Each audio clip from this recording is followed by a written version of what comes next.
Shut the fuck up. Thank you. What a lovely welcome. Just for that, I'm going to try my hardest tonight.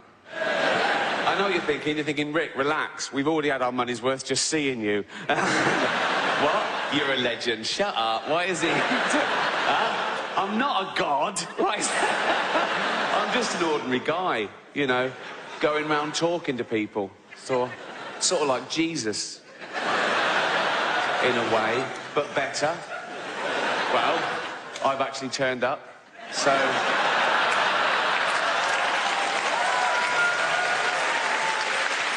Thank you, and welcome to my new show, Humanity. I don't know why I called it that. I'm not a big fan. I prefer dogs, obviously. Dogs are better people than people, aren't they? They're amazing dogs. They're our best friends, they guard us, they guide us. There's medical detection dogs that can smell if you've got, like, AIDS. I'm not a doctor, but their noses are, like, 1,000 times more sensitive than ours, so they sort of go, "Poor, you're well HIV, fuck," you know that. And you go, "You can smell AIDS on someone?" "Yeah, yeah." "Then why didn't you smell it on the bloke I brought home last night then, you fucking idiot?"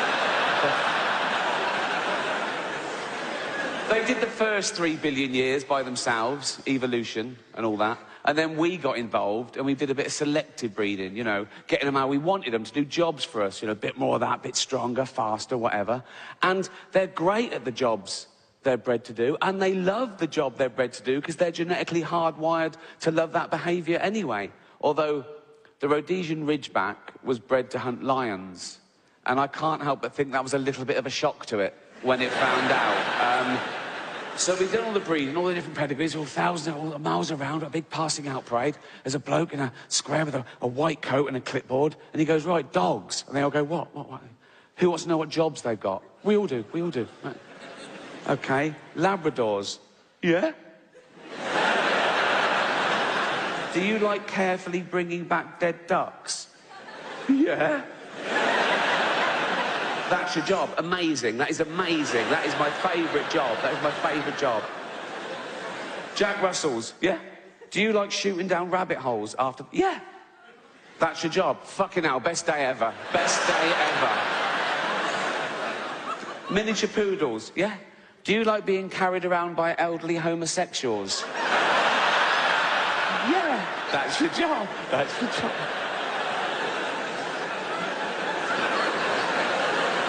Ridgebacks. Yo.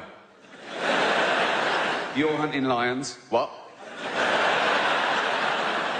You're hunting lions. Fuck off. Yeah, you are. No, we're not. Lions? We get fucking mashed. Why can't the Rottweilers hunt lions? They're shaking babies. Good boy. Good boy. You shake that baby if you want. Good boy. Cheers. So yeah, this is my first new stand-up show for 7 years, if you don't count the Golden Globes. Which you shouldn't. The Golden Globes, very different. Oh, God, different vibe. 200 million people watching around the world. And it's live, you know, big thrill. But with that many people watching, there comes a bit of stick. Everyone's different. Everyone's a blogger. Everyone goes, "I was offended." Oh. Why? He said an horrible thing. We said loads of horrible things. Yeah, but that was a thing that I care about.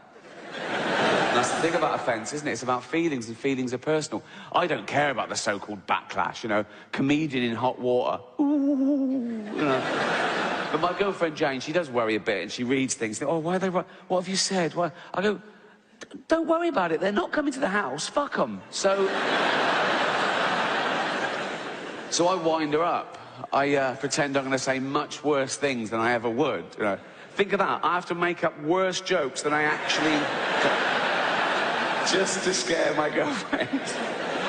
So when I'm doing the Golden Globes, we go out about a week before. It's in LA. We fly out, right? And I'm writing jokes as the ceremony approaches. And, you know, they release sort of more presenters. And I take my pick. I go, "Oh, yeah, I've got a good intro for them. Yeah, I do. Yeah. Mel Gibson. Yeah, I'll introduce him. Yes."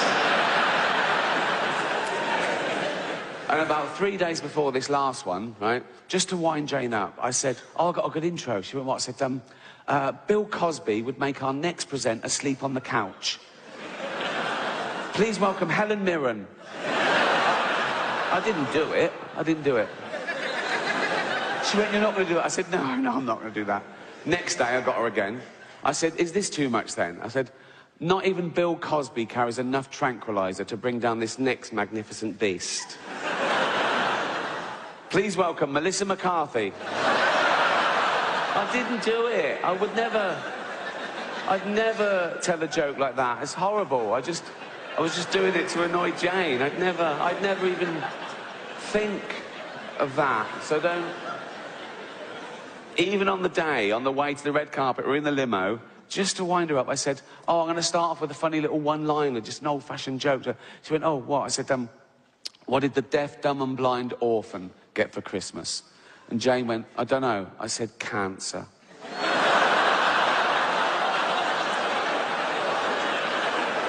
I didn't do it. So, you're getting offended at a joke that doesn't exist. So, I'd never say that in public. So, to anyone who mattered. Anyway, so don't... As it was, I didn't have to worry about offending anyone, because it just happened, so... And the big controversy last time I did it was a Caitlyn Jenner joke, right? Oh, outrage on Twitter the next day. And by outrage, I mean a couple of people going, it was transphobic. It wasn't transphobic in the slightest. It was a joke about a trans person, but the joke had nothing to do with that aspect of her existence. And that's the other thing about offence. People get offended when they mistake the subject of a joke with the actual target, and they're not necessarily the same. I'll tell you the joke. You make your own minds up. Right. So...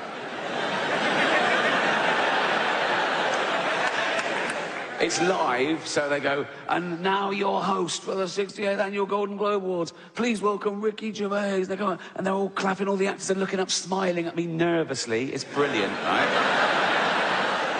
So I just go, relax, I'm going to be nice tonight. I've changed. Not as much as Bruce Jenner, obviously.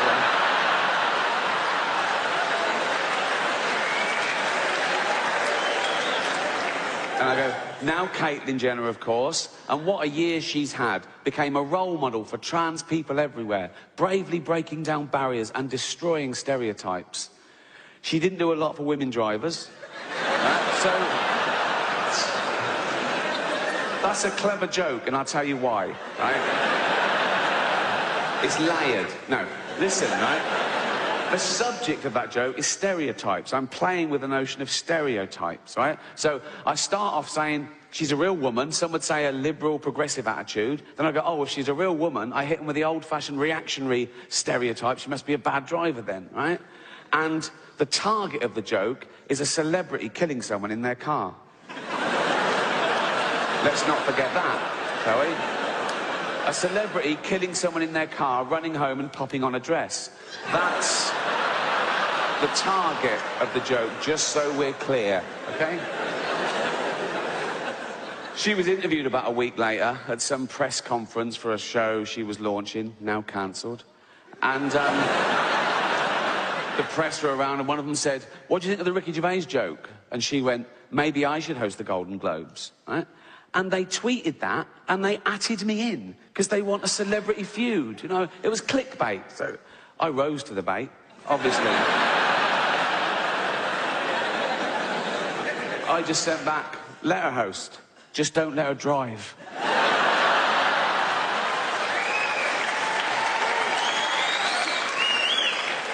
Another website that was in the room, Entertainment Weekly, they tweeted a different headline, and they atted me in as well. And their headline was, Caitlyn finally breaks silence over Ricky Gervais. I just sent back, at last. She always breaks too late. Bring it on. Bring it on. But I'm a considered comedian. I like my jokes to be accurate and my targets to be fair. So I was engaging these people. I was saying, why is it transphobic? And they were saying, it's about a trans person. I said, well, that's ridiculous. That's like saying a joke about Bill Cosby is automatically racist. It depends on the joke. But I was talking to them, I'm willing to learn, and I found out my crime was that I dead-named her. Now, I'd never heard that term, you know, before a day after the Golden Globes, and that was saying her old name and even acknowledging that she used to be a man. But she did. I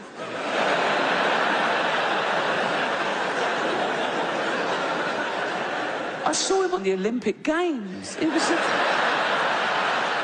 was decathlete. It was in everything. He was all over the place. Shot put and pole vault. He won a medal. He was famous. He was on telly all the time. But, you know, a big, famous man with a huge... I don't know, but I mean, I'm guessing he probably... He's a big... But I've learned my lesson. Now, I'd never dead name her now. Now I know it's wrong. I'd never dead name her now. But, like, years ago, when, you know, she was a man... it was years ago, I'm saying, right? And she went to the doctor, right? And knocked on the door, and the doctor went, "Come in." This is years ago. I'm saying, I'd never dead name her now, but this is like a flashback before anyone... Do you know what So, like, come in, and he went, "Hello, Bruce Jenner," because that was his name then. The doctor, you know, this was years ago, and the doctor went, "Oh, I'm Bruce Jenner, you big old... How you doing, boy, you fucker? How you doing? You big old lunt. Oh, how you doing, boy? Come here, you fucker. How you doing, Brucey boy? You all right? Right? And Bruce Jenner, because that was his name, this is years ago, right? So Bruce Jenner went, "Yeah, not too bad, doctor, yeah. Not too bad, right?" I thought, "What can I do for you, Bruce? You fucker. How you doing, boy?" And Bruce Jenner went, because that was his name. Bruce Jenner went, "Look at that." And they went, "Oh, come on, Bruce Jenner, you know the rules." He uses his whole name every time for some reason, I don't know why. "Come on, Bruce Jenner, you fucker, you know the rules. You can't bring your big old pole vaulting pole in here, mate, you know." And Bruce Jenner went, "No, that's not my pole vaulting pole, that's my enormous penis." And I thought, "Oh, right, yeah, seeing as your penis, you can bring it in here, but you should have left your shot puts outside." And Bruce Jenner went, that was his name for 58 years, I think.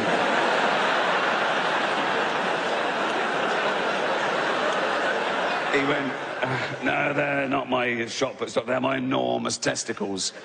That's where I keep my testosterone and my spunk and shit," right? And the doctor went, "Oh, yeah, that makes perfect. I'm a medical man, and that you're a big bloke." "Off you fucker. How you doing, boy? You're a big... You're big, and you would have a big old cock and balls. They're beautiful. They're a bit familiar." And go, "No, but you must be very proud of them, Bruce." Bruce Jenner went, "Oh, this is going to surprise you, doctor. I want to get rid of them." And the doctor went, "What? Why?" "Ah, they get in the way." "Get in the way of what?" "Fucking driving, for one thing."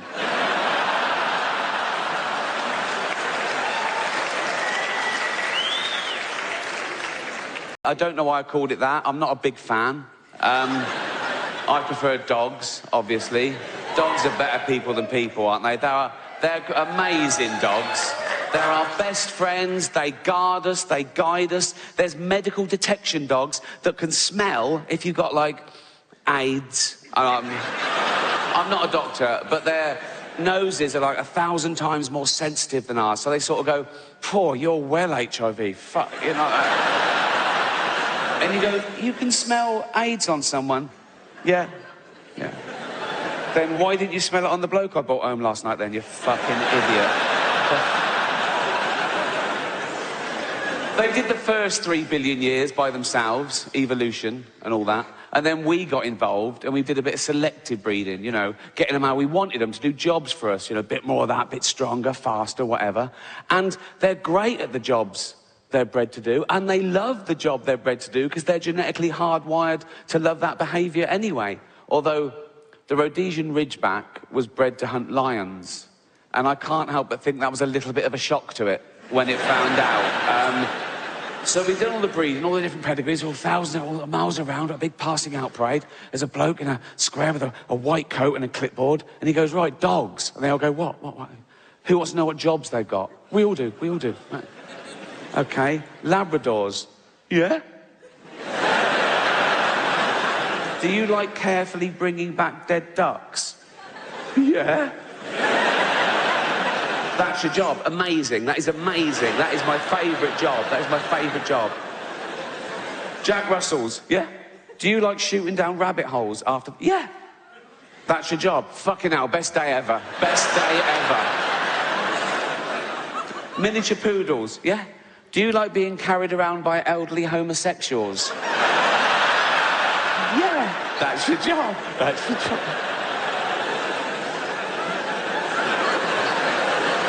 Ridgebacks, yo. You're hunting lions. What? You're hunting lions. Fuck off. Yeah, you are. No, we're not. Lions? We get fucking mashed. Why can't the Rottweilers hunt lions? They're shaking babies. Good boy. Good boy. You shake that baby if you want. Good boy. Cheers. So yeah, this is my first new stand-up show. What's this? There's a number here. Right, call that, right? Are you giving me guitar lessons? Yeah. I don't fucking want any. Fine, it's not for you then. Just walk away. Don't worry about it. I should say one thing in Twitter's defence. I mean, I use it as a marketing tool and for fun, like everyone else, right? But one great thing about Twitter, for me personally, I'm very into sort of anti-animal cruelty. And years ago, it would take ages to get 100,000 signatures on a, you know, a petition standing outside Tesco's or something, right? And that's the magic number, because then it gets heard, you know, in Parliament. And I've been part of many campaigns through Twitter that we've got 100,000 signatures in days, maybe, and the law's been changed. So thank you to anyone who's ever retweeted anything to do with animal cruelty, because it really makes a difference. So thank you.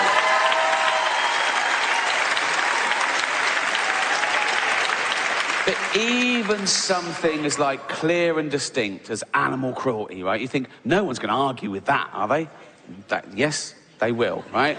They just want to be heard, right? I'll tweet something about, you know, a bull being tortured in a bull ring, right, for entertainment, and I say, ban bullfighting. Someone always says, what about the kids in Syria? What? Well, I'm not giving you a choice. I'm not... You know, you can do both. I'm not saying throw that kid back in the hole, there's a bull here, right? You can... And there's one thing that I didn't want in my head, but it exists, so we got to deal with it now, that I found out through Twitter. There's a thing called the Yulin Dog Meat Festival in China every year, and it's horrendous. And we send people with money to buy the dogs to bring them back, but it's a drop in the ocean. They eat tens of thousands over this weekend. And I tweet the details why it's so horrendous in a petition. People don't really read it. It's a knee-jerk. People say, racist. I go, what? They go, well, we eat pigs and cows in the West. Yeah, we do. I don't, but yeah, I used to, right? Sure. And you're right, yeah. A pig is worth as much as a dog. A cow is worth as much as a dog. It's not about the species. It's what they do to these poor dogs. And what they do is they torture the dogs first, because they think it makes the meat taste better. They beat them. They blowtorch them. They even skin them alive. And I saw this picture on Twitter of this opening of this ceremony. These two guys in this Chinese square, and they're skinning this dog alive, and it's screaming, and they're laughing. I thought, that's the worst thing I've ever seen. Can I tweet that? I thought, yeah, I've got to. So I tweeted the picture with a petition, and I just said, one beautiful creature and two ugly cunts skinning it alive, right? And it took off, loads of retweets, and it made the press. I got one tweet back from a woman that said, is that language necessary?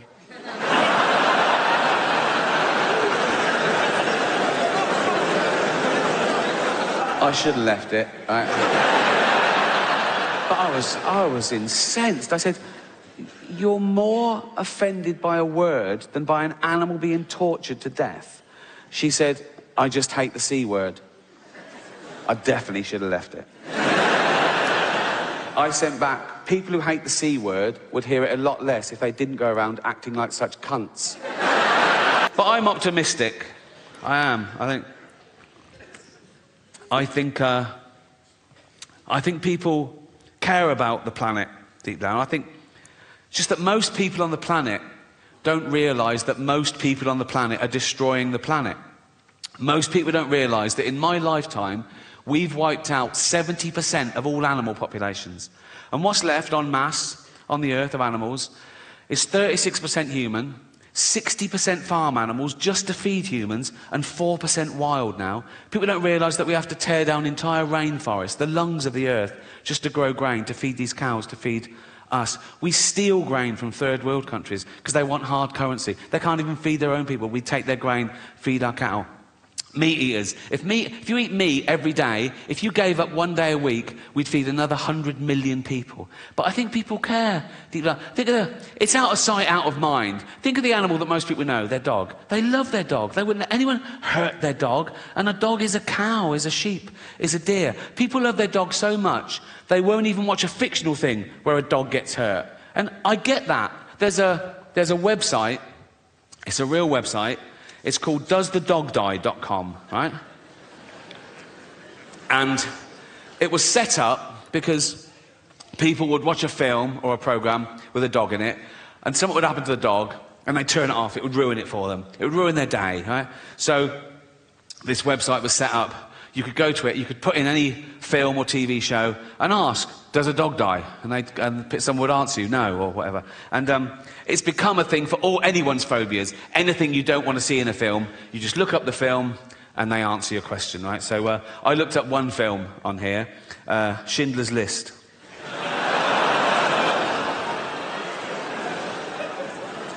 Absolutely real. Schindler's List, doesthedogdie.com, right? First question, does a dog die? No. Does a cat die? No. Are any animals abused? Someone answers, there is a chicken that's handled roughly, but otherwise unharmed. Now, I love animals more than anyone I know, but if I was Jewish, I'd be slightly offended by this avenue of questioning. Imagine that in real life. Imagine someone says, oh, yeah, my grandparents were murdered by the Nazis. You go, oh, what happened? Oh, they were dragged from their house and sent to the gas chamber. Oh, was a chicken hurt? What? But as I say, it's become, you can ask any question about anything. Someone says, is there child abuse? Is teeth damaged? Is there a hanging? Does someone struggle to breathe? Yeah. Well, yeah, yes. Someone says, does someone fall downstairs? Who's scared of slapstick? It's like... Anyway, so this website was founded in 2010, so it's run about 13 years, right? And the later questions start reflecting the times we live in now, and they get more and more fragile and narcissistic. These questions were asked this year. Check it out, Schindler's List, right? Someone says, are there any fat jokes? Would that make this worse? Well, imagine the real thing. Imagine I'm in a concentration camp, right? I'm naked, everyone around me is naked. We've got a commandant herding us towards a gas chamber, and he goes, move it, fatty, right? And I go, rude.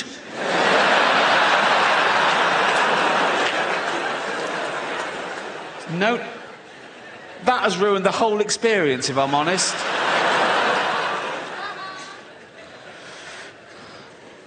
Someone asks, is there hate speech? Yeah, there is. Suck it up, Buttercup.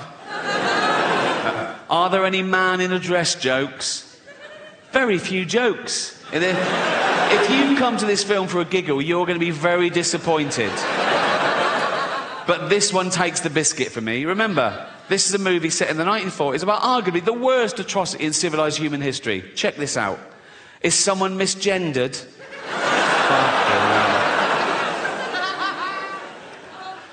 This is quite sweet. Is there any anti-Semitism? Yeah. This is pretty much the mother load, right? Forget Kanye. This is off the fucking charts. Don't do that when you're talking about this. Fuck's sake. I was doing the graph. I was doing like that. This is off the charts. That's... Wouldn't things have been different if that was Hitler's salute? The whole thing would have been... He goes, it's Hitler. Like that. Oh, yeah. This is interesting. Does it have a sad ending? Right? Someone says yes, and then someone else says no. And I thought about it.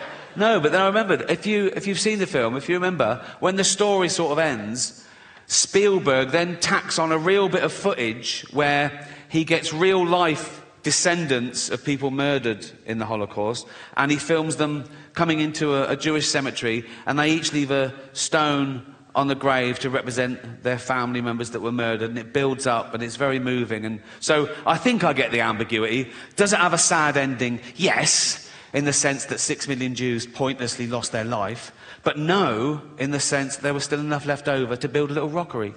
So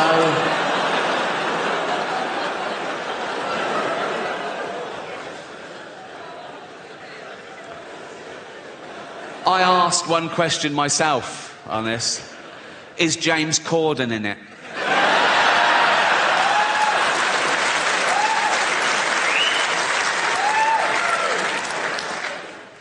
I did look at one other film briefly, Titanic, right? And it's got all the same sort of questions. And the one where it goes, are any animals harmed? Someone answers, there were no explicit scenes of animals being harmed, but Rose did have a goldfish, which probably didn't make it. I think the goldfish in the bowl on the sideboard when the boat hits the iceberg, and he's all like that, right? And people are running around going, ah, we're going in the water. And he's all smug then, and he's going, don't worry about it. Oh, no, not water. Oh. Then he gets in the sea and he goes, oh, it's very salty, isn't it? It's very salty.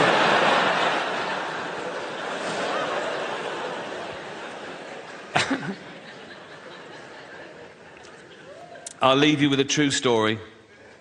It's still on the theme of Does the Dog Die? When I was 7 years old, my mum took me to the cinema to see a film called Old Yeller. Beautiful film, yeah, made in the late 50s and sort of set in the Wild West on this homestead. And it's about a kid who adopts this little junkyard dog, and he calls him Old Yeller, and they grow up together. And it's a buddy movie. It's a love story between this kid and his dog. And eventually, when the dog's big and, you know, he protects this kid in the wild, he fights a cougar and a bear and a wolf or whatever.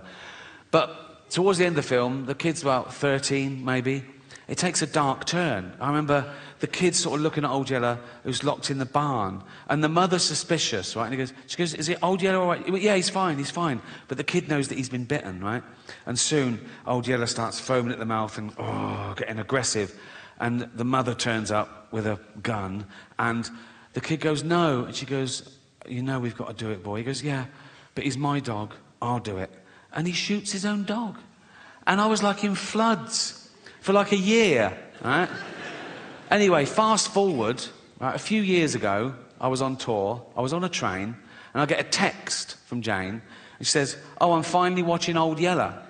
And I sent back, oh, enjoy, right? I didn't think, right? 20 minutes later, I get a text. Nothing happens to that dog, does it? Oh, I couldn't believe my fucking luck. I thought she knew, or... So I sent back, no, of course not. 1 hour later, I get a text, you cunt. And I flew a few weeks after 9/11, and after 9/11, the world went a little bit crazy, you know, understandably. The rules changed, and there was a lot of anger and fear and confusion and finger-pointing, and I'd always considered myself quite a rational, liberal sort of guy, and I tried to remain that way after 9/11, and even in like in the pub with mates, I'd be the ones going, no, you can't say that, no, that's a generalisation, that's ridiculous, no, that's unfair, you can't tar everyone with the same brush, no, it's still the safest form of transport, it's 16 million to 1 the chance of a, you know, trying to be rational. That's in a pub. When I'm flying, it's more like, check him again, can we check him again? He's getting on this, but do you mind if I check him? Can I just... And after 9/11, with all the checks, I still tried to remain sort of rational and philosophical. I was thinking, right, it's harder now than it ever was to get a bomb on the plane. This is, you know, the restrictions are tight, it's safer now. And then I found out that a terrorist doesn't even have to get on the plane now with a bomb. They found heat-seeking missiles, and they could just park up in some sort of lay-by and take the plane out within the first 10 minutes of takeoff. So now I'd be on the plane going, right, we're out of range, who's got the bomb, right?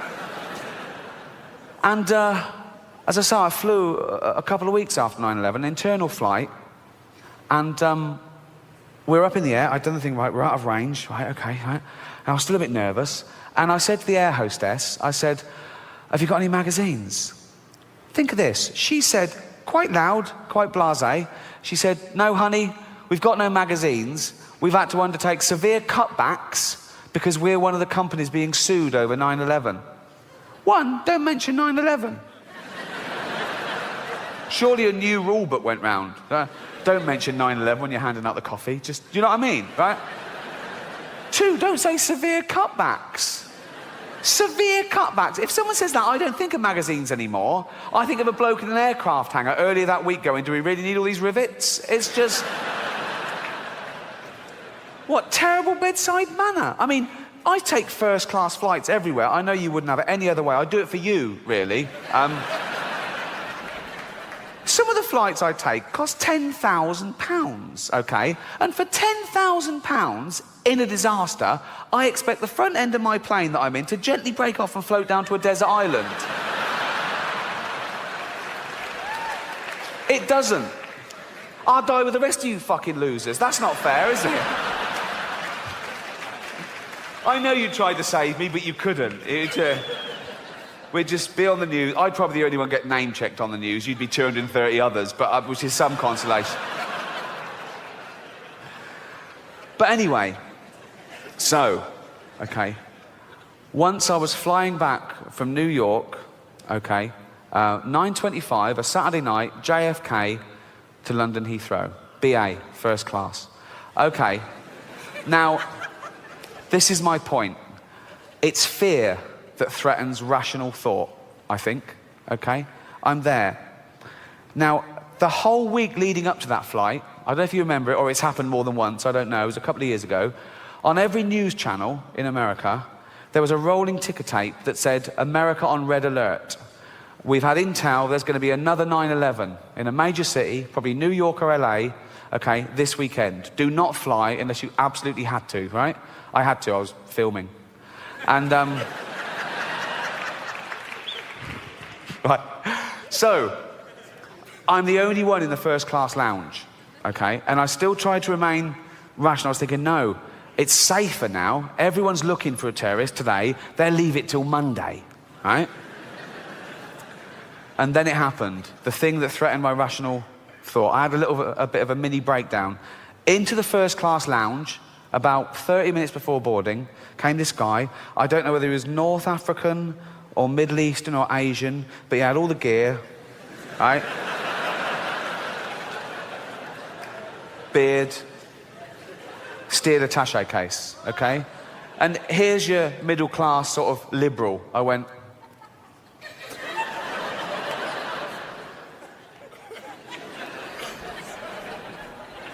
I was suddenly engaging staff in sort of banal conversation, going, flight on time? They're going, yeah. What's the weather like in London? Like they were going to go, it's a bit cloudy, but there he is, right? Didn't happen. So I'm left there, right? And I'm looking over at him, and I'm thinking of all the running up to it and the week, all the news and everything. But now there's a fight between good and evil, between rational and irrational, okay? This one goes, ooh, that's a suicide bomber. Oh, don't be stupid. Of course it isn't. It is. How do you know? That's what they look like. What? Beard. Don't be stupid, right? Then he makes a phone call, and I couldn't understand what he was saying, but he sounded a bit angry, okay? This one goes, oh, we made a phone call, right? This one, no, you just made a phone call. Yeah, but not in foreign. Right? So shut up, right? He's been checked, like the rest of us, he's been checked. Did they check the beard? Yeah, they checked the beard. Yeah, they checked the beard, right? And then I'm looking at him, must have been absent-minded with all this going on in my head, and he catches me looking, and he does this. He goes, oh, he knows, right? This one goes, no, he knows why you're looking at him. He's had that sort of prejudice for months now. Stop looking at him. Yeah, the beard. Yeah, right? But this one starts winning. The fear starts beating all the rational thought in the world. And he goes going, no, but it could be. Well, yeah, it could be. Probably not. Well, no. the stats are up today. Yeah, but still, it won't happen. Don't say it won't happen to us. People of 9/11 said it wouldn't happen to them. Yeah, but all the tests, yeah, well, they find new ways of getting through our detection, then we have to up the game. Yeah, you're right. And suddenly I thought, oh my God, this is it. This is it. And that wave of nausea, and you suddenly realise, oh my God, I'm witnessing this. This one goes, okay, right, let's report him. This one goes, no. Why? In case someone thinks we're racist. No, fuck that. Let's report him and be a wrong, embarrassed, live racist, just in case, right? And I go, no, so I don't. And so now I think he is a suicide bomber, and I think I'm going to get on the plane and die, but I'm not going to do anything about it. And I'm nearly in tears. And all this happens in a few moments. And I look over, and he's joined by his wife, who's got all the gear, and his 2 little girls, okay? And I suddenly go, oh, of course he's not a fucking suicide bomber. If you're off to see 72 virgins, you don't take the wife and kids along. Right? That's fine, that's fine, it's fine. They won't cancel me for that. I mean, they've been trying to cancel me for about 15 years, and they've always failed. And often the people trying to cancel me have been other comedians writing for the posh papers, doing that thing they always say, he's punching down. Well, comedy should punch up. We only punch up. We punch up. Their idea of punching up, they have a go at Boris Johnson. How the fuck is that punching up? You know, the cunt is learning disabled. He's like this fucking waterlogged Gary Busey, fucking albino Eggman thing. He can't string a sentence together. Have you heard him talk? He's like, he's a fucking moron. I punch up. I have a go at people like, I don't know, Stephen Hawking, right? Yes, the greatest brain that's ever lived. He can take it. And he wouldn't even have minded when he was alive, because he's part robot, isn't he? I think he's basically a talking chair, so you can say what you want. And he was on Epstein's Island, apparently, so fuck him. I don't... What was he doing there? Why do I want to go? Why? Why do I? You're not just there doing fuck. I would go, what? I know pedos who'd kill for a ticket to that. And he's just taking up a space. It's probably DEI or something. And they go, we need one. Like, I'll go, what are you doing here, Steve? He go, I'm thinking weird shit. Fuck off.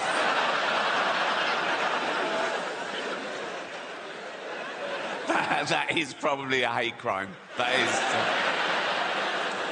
It's a big buzzword at the moment, isn't it? Hate crime. Whatever happens, someone always goes, oh, was it a hate crime? Why? Makes it so much worse. Does it? Why? If I was just walking home tonight and someone randomly jumped me, beat me up, mugged me, stabbed me, threw acid in my face, I wake up in intensive care, beep, beep, beep. I open my eyes through the bandages. There's a policeman. He goes, Miss Gervais? I go, yeah. He goes, we just want to let you know it wasn't a hate crime. I go, oh, thank God for that. That's pretty hateful, isn't it? But no, a hate crime is something that's based on your race, disability, sexuality. So a guy with a gun, he wants to kill someone at random. He sees a crowd. He goes, eeny, meeny, miny, mo, bang, kills someone dead. He goes to court. The judge goes, why did you kill that person? He goes, no reason. The judge goes, so you're not a bigot? He goes, oh, no. The judge goes, 10 years. Some other guy's got a gun. He goes, I fucking hate dwarves. Right? He sees a little dwarf. He takes aim, bang, kills the dwarf dead. Right? He goes to court. The judge goes, why did you kill that dwarf? He goes, because I hate the little cunts. Right? The judge goes, you're a bigot. 20 years. Now, he shouldn't get more for shooting a dwarf. If anything, it's a harder shot. Isn't it? If I was that judge, I'd go, what, you shot a dwarf at 100 metres, yeah? Fucking props, that is 5 years. In the army, get him in the army. I feel bad about that joke, because I was reading about the tough time dwarves have had through history. Like, in medieval times, they used to torture them and kill them. They used to put them in barrels with spikes and roll them down the hill for a laugh, right? And then in Victorian times, they'd stick them in the circus and make them do dangerous fucking things. And then as late as the 1980s, right, I remember colleges used to have events like dwarf throwing, where they were like darts on a thing, or dwarf bowling, and eventually someone said, what the fuck are we doing? Can we stop making dwarves do shit for our entertainment? And it stopped. And now it's back. Now they're in the Special Olympics. Now they've got, they're going, let's race them. And, let's throw them in the water and see if they can swim. They can. So, it needs a bit of work, that one, doesn't it? I don't know. People don't realise how much goes into one of these tours. My last tour, I did 60 new material nights. Then I did like 25 work-in-progress shows. Then I did an 85-day arena tour around the world, honing it all the time. One critic sat at his kitchen table, said, lazy. He called me immature and vulgar. Four-eyed cunt. I'm at that age now where everything annoys me. I say this once a day. I go, why don't things just fucking work? Do you know what I mean? Like, whatever it is, the remote control for the TV, working fine. Go back to it. What's happened in the last fucking 10 seconds? What? The phone signal where I live in Hampstead is shit. I walk around the mansion going, can you hear me now? And if you make a phone call in the lovely cobbled streets of Hampstead, you can have 5 bars, having a chat, lovely. Well, you go one step in the wrong direction. Do you know why the phone signal's so shit in Hampstead? Because everyone's posh there. And no one wants one of those pylons in their garden, because they look shit and give you cancer. But I've said to the council, let's find a blind person who's already got cancer. Put it in their garden. Don't even fucking tell them. Don't even...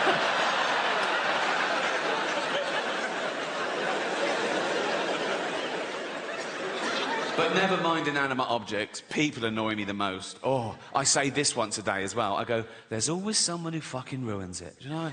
Like, we were on a flight to San Francisco a while ago, me and Jane, right? We took off, right? First class, seatbelt signs, ding, drinks are served, lovely. Then this woman, about 2 rows back, she gets out her laptop, she starts banging out something really important. She's wearing fucking bangles. They're like smashing a... It's driving me... It sounded like fucking Morris dancing, right? It was driving me... But I know it's not illegal, you know, I can't go over bangle police, so I just have to suffer in silence and hope we crash. That is how I get over things now. If someone's really annoying me, I just sort of stare at them and I just imagine us both dead one day. And it's sort of... No, like here I was thinking, oh, imagine the pilot going, oh, we're going down, the plane was going down, right, we're going to die. And I look over it and she's going, ah, and I go, and then the plane just smashes into a mountain and we're all fucking burnt. But I live 1 second long enough just to look over and see her totally fucked. Whatever gets you through, you know? So we got to San Francisco and we went on a little day trip. We went to this place called Sausalito, this lovely little harbour town. We're walking around sightseeing, but about 11 a.m, because of the jet lag, we were starving. We thought, oh, we need lunch. So we found this restaurant that was open at 11 a.m, empty, of course, which is my idea of a perfect restaurant, empty, right? We sat by the window, we were looking out over the bay. There was a sea lion bobbing round, a pelican landed. The waiter brings our food. Then suddenly, in all that peace and perfection, out of the kitchen doors comes a busboy, and he just stands in this empty restaurant, and he goes...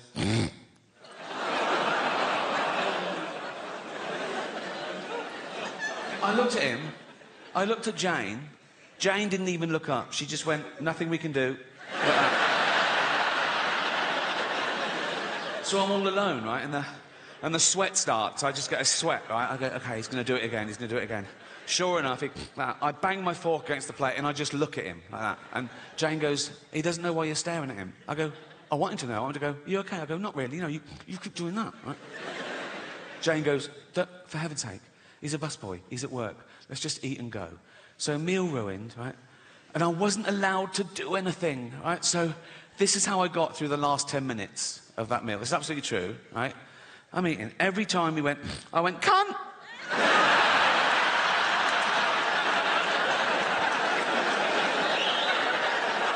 That is what you get. That is what you get.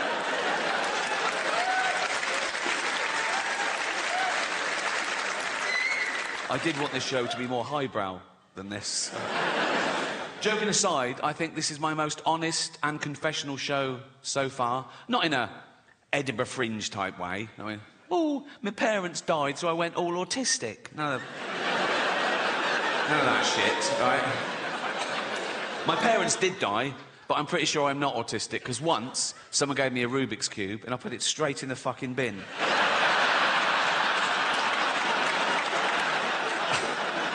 I think that is the test. No, it's called Mortality, but it's a positive show, I think, and I want to tell you some of the things I've learned and what it's like to be me at this age, and because I'm getting old now. See that silence for the first year. Up until this year, I go, I'm getting old. People go, you're not old. Now they go, go on.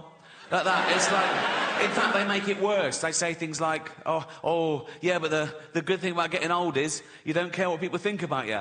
Well, you should care a bit, because caring what people think about you is what stops you walking around with shit down your trousers. Oh, look at Grandad. Look, he doesn't care what people think about him.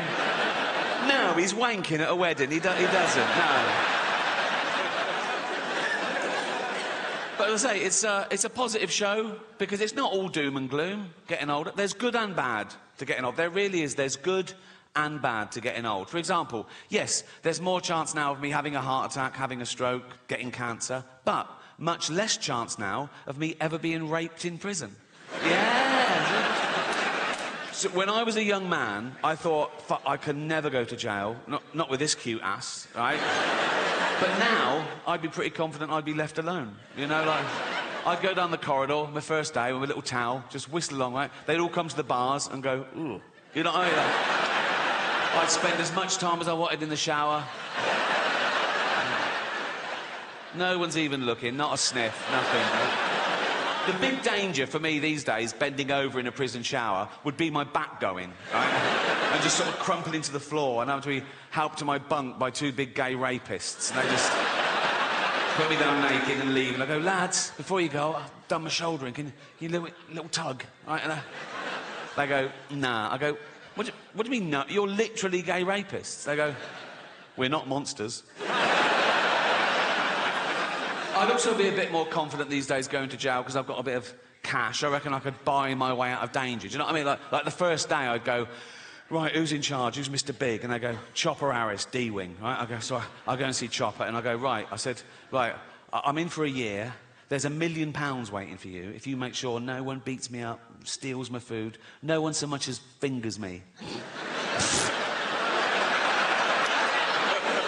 I've never said that before. I've never... Chopper would be like, there's no foreplay in jail, mate. For 7 years, if you don't count the Golden Globes. Which you shouldn't. The Golden Globes, very different. Oh, God, different vibe. 200 million people watching around the world. And it's live, you know, big thrill.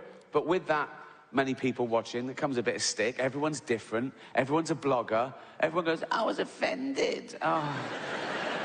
Why? He said an horrible thing. We said loads of horrible things. Yeah, but that was a thing that I care about. That's the thing about offence, isn't it? It's about feelings, and feelings are personal. I don't care about the so-called backlash, you know, comedian in hot water. Ooh, you know.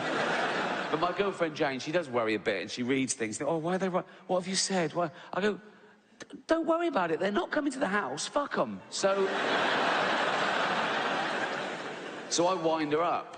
I pretend I'm going to say much worse things than I ever would. You know. Think of that. I have to make up worse jokes than I actually... just to scare my girlfriend. So when I'm doing the Golden Globes, we go out about a week before. It's in LA. We fly out, right? And I'm writing jokes as the ceremony approaches. And, you know, they release sort of more presenters. And I take my pick. I go, oh, yeah, I've got a good intro for them. Yeah, I do. Yeah. Mel Gibson. Yeah, I'll introduce him. Yes.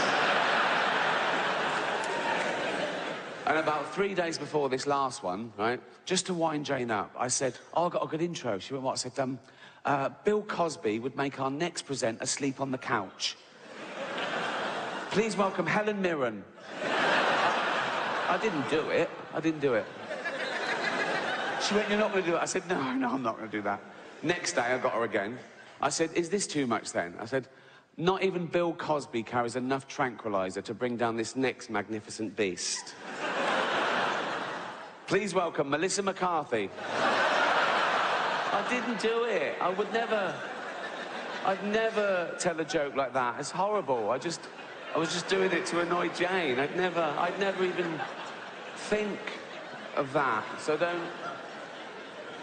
Even on the day, on the way to the red carpet, we're in the limo, just to wind her up, I said, oh, I'm going to start off with a funny little one-liner, just an old-fashioned joke. She went, oh, what? I said, what did the deaf, dumb and blind orphan get for Christmas? And Jane went, I don't know. I said, cancer.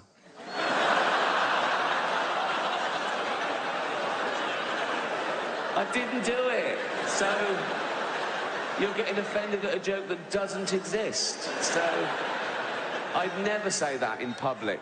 So to anyone who mattered. Anyway, so don't...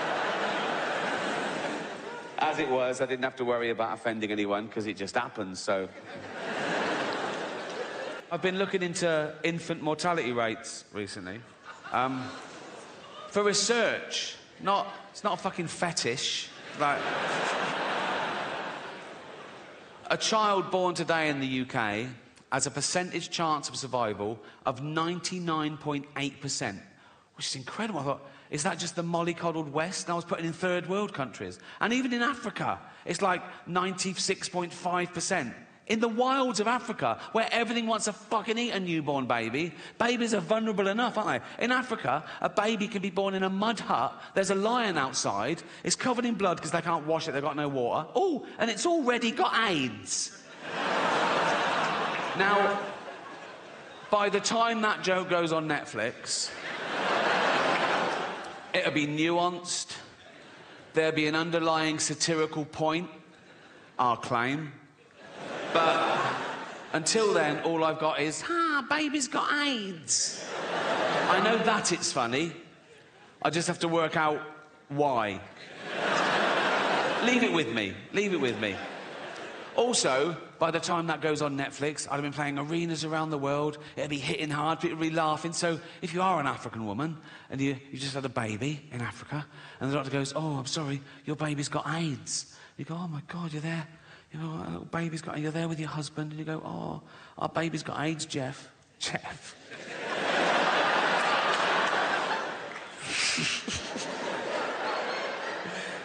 I know, Tracy, I'm gutted too, darling. Our baby's got AIDS. Oh, should we watch some comedy to cheer us up? Yeah. What, Netflix? Yeah. What, Ricky Gervais? Duh. Yeah. And they're sad that their baby's got AIDS, but they're sort of laughing along. Oh, Armageddon, And it gets to that bit. Baby's got AIDS. And she goes, oh my God, Jeff, why are they all laughing at us and our baby with AIDS? And Jeff goes, well, they're not laughing at us per se. She goes, well, they are. They've named us and everything. They're literally laughing at us in this bit. And Jeff goes, yeah, but we're a fictional couple with a fictional baby with AIDS. Anyone offended by that is a fucking moron. And then he goes, and at least he didn't do the accent. So... And then she goes, yeah, but only because Jane begged him not to.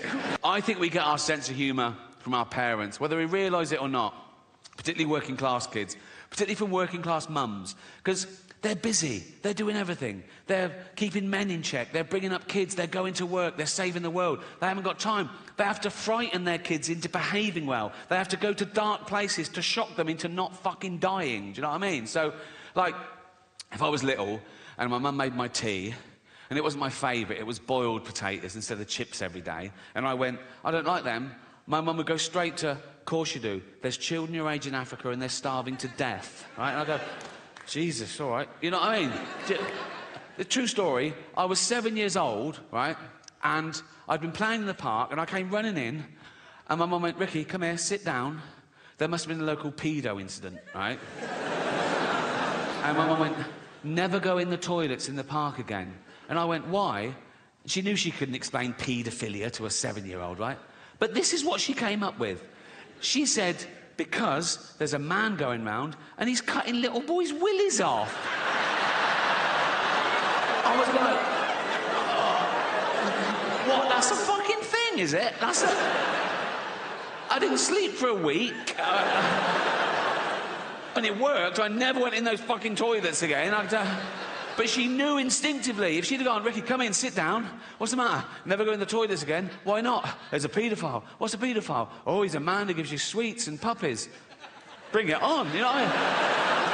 At 7 years old, I'd wank off anyone for a puppy. I'd be like that, wouldn't it? Be like that.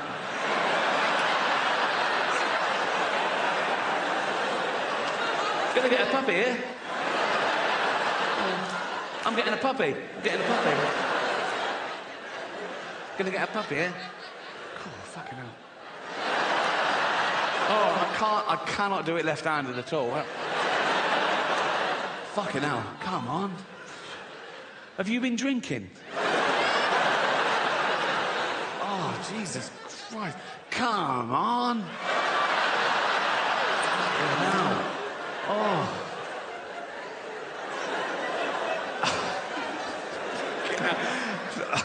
I've started, so I'll finish. Oh, fuck me. Oh, what sort of puppy is it? A what? A Labrador? Throw in a kitten, I'll give you a blowjob. I'll go over like that. Kitten, puppy, come.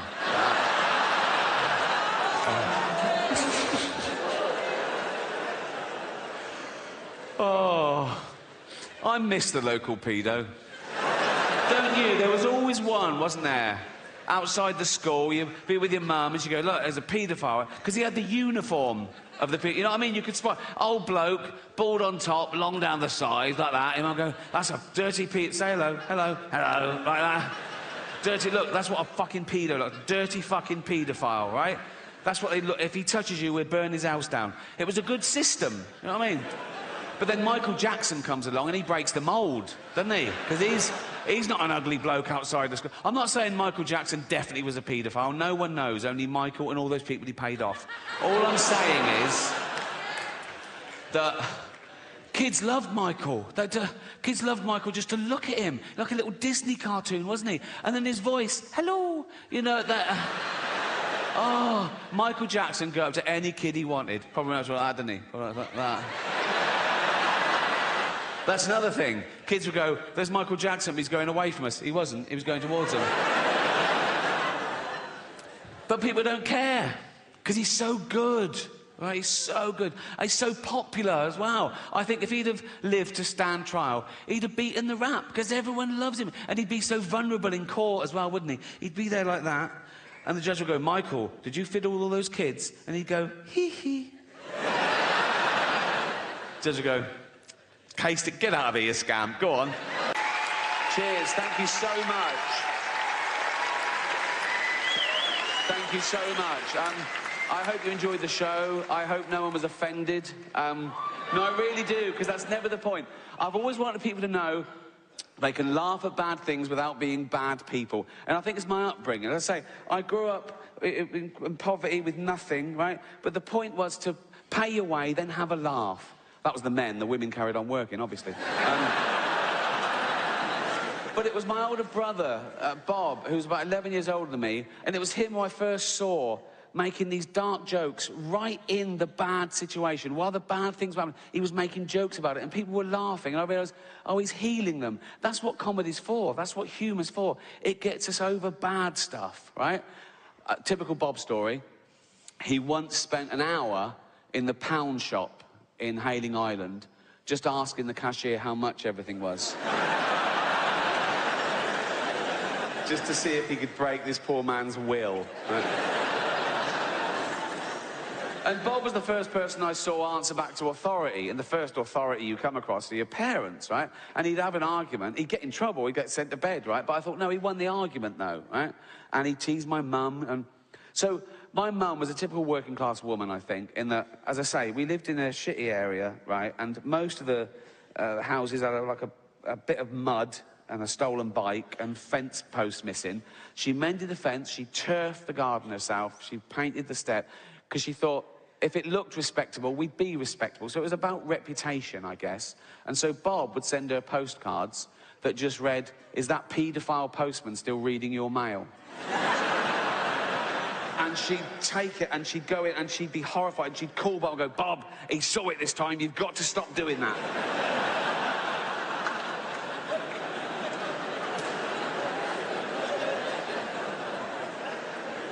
Even at her funeral, my mum died first and my dad carried on for a year or so, just drinking beer in the garden, and he went, right?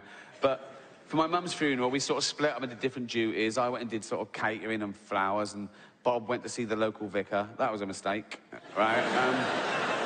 We'd never been to church. He didn't know us. We didn't know him. So he just said to Bob, "Tell me about your mum so I can say a few words." And Bob saw that as an opportunity, right?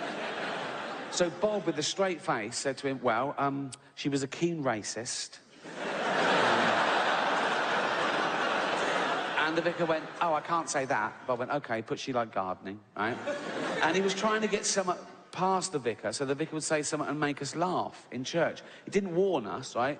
And he did get something by the vicar. So we're called Ricky, Robert, Bob, Ricky, Robert, Marsha, and Larry. Now, Larry is the oldest. He's in his 70s, born in the war, right? I've always thought he was the sensible one, OK? I suppose firstborn, weight of the world on his shoulders. In fact, my mum told me that when he was a teenager, he got a job and he gave her the money to bring up the rest of us, to help out, right? So he's a stand-up guy, Larry, right? So Bob gives the vicar the wrong name. Didn't warn us. We're all in church, right? Start of the funeral, we're all there, right? Packed out, right? The coffin comes down, guided by the vicar, the coffin gets down. The vicar goes to his pulpit, all confident with his little notes, right? And he goes, "Eva leaves behind 4 loving children, Ricky, Robert, Marsha, and Barry." And we stop like that, right? Bob sort of goes, right. Everyone realised what's that. We were all fucking laughing. We see Larry go, right? And the church is like, every time we thought of it, we'd see Larry go, right. And then it would just start giggling, just fits and fucking giggles, right? And then Larry eventually sort of started doing this, right? And the vicar's thinking, what have I said, right? And he put in a few little things that the vicar wouldn't know about that he said would set us off again, just things that were just lies or just slightly wrong. And my niece and nephew started crying, and I'd come prepared, right, with a little packet of those tissues. I was giving them those, and they were taking one and handing it on. But before the funeral, I'd taken all the tissues out, written on them, carefully folded them back and put them in. So they were pulling out a tissue and it said, "Snivelling fucking bitch," right? And they're sort of laughing, right? So it was like a madhouse, right? Everything the vicar said, or did, right? I moved to Hampstead. Oh my God, it's no crime. I saw a knife once in Hampstead. It was a palette knife. Just a bloke just painting, oil painting, in the middle of the street, broad daylight. No one was gobbing on it or calling him Bender. It was weird, right? So I know my life has changed drastically, but it wasn't always like that. And the reason I'm telling you this, as a famous person, you sort of read about yourself, you know, gossip and, you know, Twitter and everything. And one thing kept cropping up, even when I was preparing for this tour, people saying, oh, he's out of touch. He's so famous. He's rich. He's mega rich. I am. I could have this place burned down for a laugh.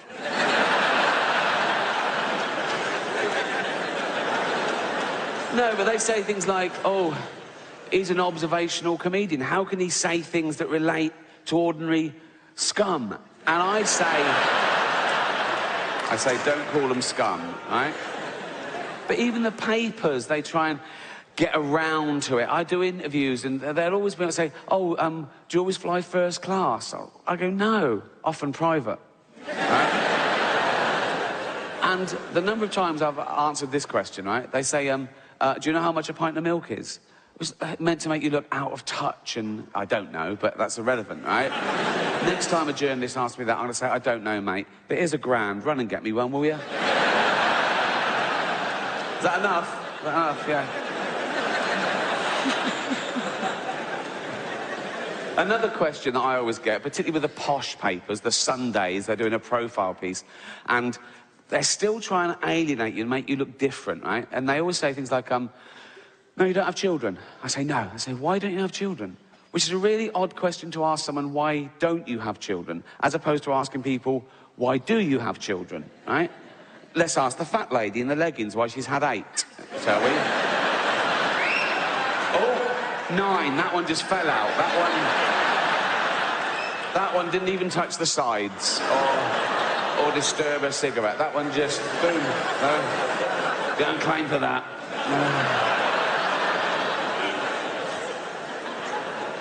No. But I am spoiled, and there's a difference. I'm not out of touch. I didn't have any money till I was 40. I've got the same family and friends, same values, but I am spoiled because opportunity and privilege spoils you. And it doesn't take much, right? I'll give you an example.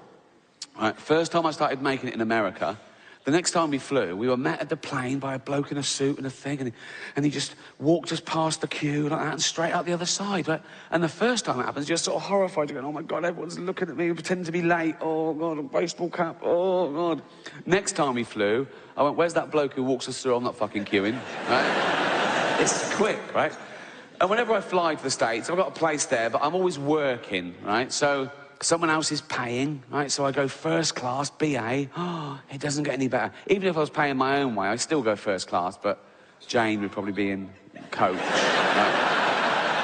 It's 10 grand a pop. She's, yeah, that new Planet of the Apes movies on, she'd love that. She'd be happy, right? Right? But when someone else is paying, I say, Jane, get up here with me, right? Front 2 seats. Oh, they board us early. We're on the plane about 15 minutes before anyone else. It's, oh my God. They bring around these snacks, these like warmed, caramelized nuts in a bowl, right? Champagne. It's great. It's like a little day off for me. No phone or anything. It's like a little holiday flying to the States, right? I could do without the safety video. That's always a bit of a downer, right? And totally pointless. If you go into the side of a mountain at 500 miles an hour, the brace position does fuck all. Imagine if that worked, right? You're going down, right? The flames smash, you go, I'll try it, right? You do that, ball of flames, you wake up, everyone's dead, except you go, fucking hell, that's amazing. That is...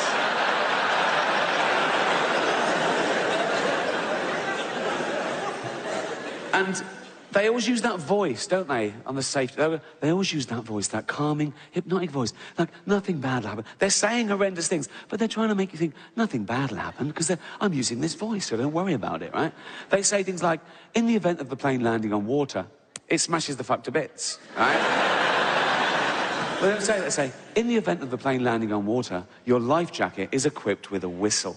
A fucking whistle. So the plane hits the water, smashes to bits, everyone's dead except you by a miracle. You're bobbing around in the Atlantic Ocean, 4 degrees that water is, right? You've got about 15 minutes before hypothermia sets in, right? Or eaten by a shark, or you drown, and you're hoping they've dispatched air sea rescue, and you're going, oh my God, I'm bruised, I'm broken, I'm gonna die, I don't want to die, what happened now? I don't know what I'm doing. Hold on.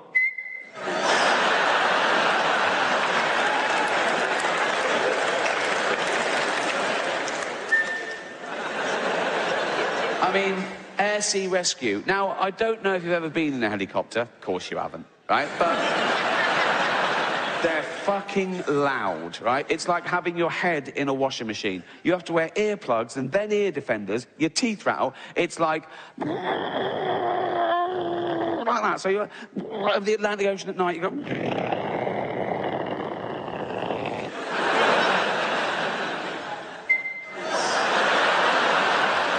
Never gonna happen. It's never gonna happen.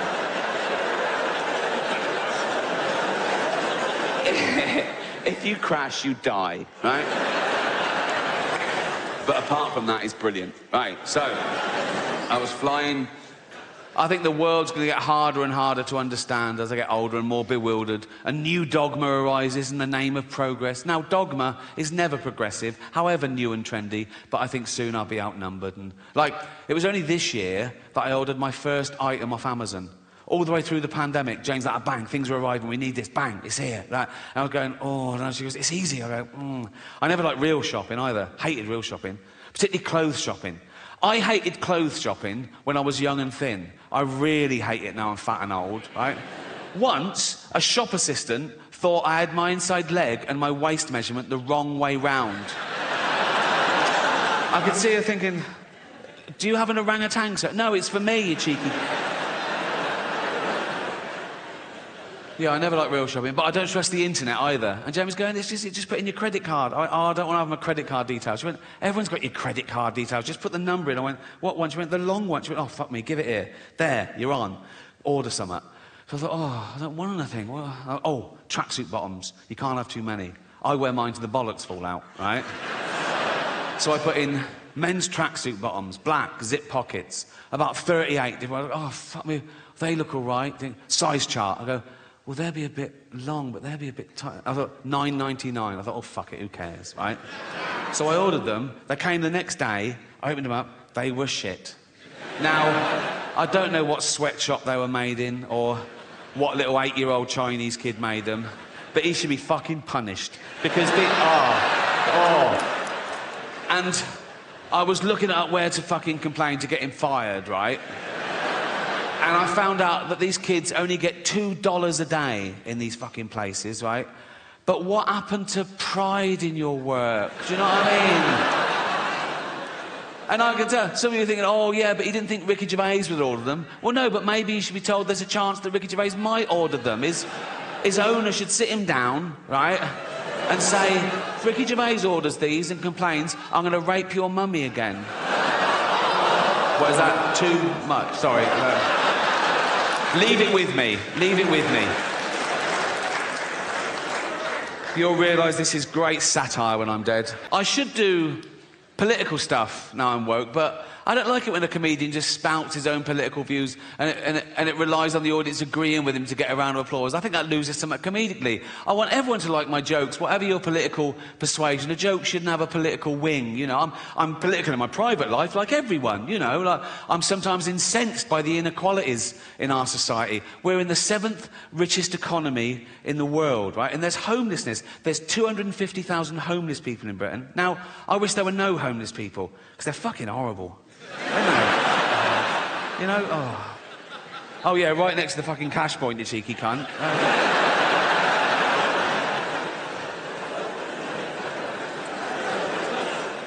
It is a serious problem, and I hope none of you ever find yourself homeless, but if you do, my advice is heroin.